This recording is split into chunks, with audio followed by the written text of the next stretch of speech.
Hello दोस्तों, नमस्ते, प्रणाम। आइए आप लोग के बीच में बहुत सुंदर प्यारा एक विवाह गीत गाने जा रही हूँ। मचिया बैठल सुंदर धियावानु हो, झारे लंबी लंबी केस। मचिया बैठल सुंदर धियावानु हो, झारे लंबी लंबी केस। एक हाथे झारे बेटी के सियानु हो, एक हाथे पोछे नैना लोर। एक हाथे झारे बेटी के सियानु हो, दूसर हाथे पोछे नैना लोर। रोई रोई बोले लिया मानु हो, सुन दुलरी हमार।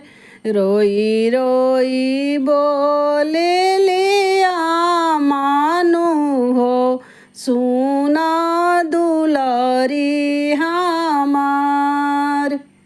संगवा में भेजब एक चेरियानु हो, औरू भैया तोहार। संगवा में भेजब एक चेरियानु हो, औरू भैया तोहार। अम्मा मोरी कैसे भी भरोसा करी हो, कैसे करी विश्वास। अम्मा मोरी कैसे भरोसा करी हो, कैसे करी विश्वास। अपना आंगनवा छोड़ाई के भेजलू दूसर दुआर।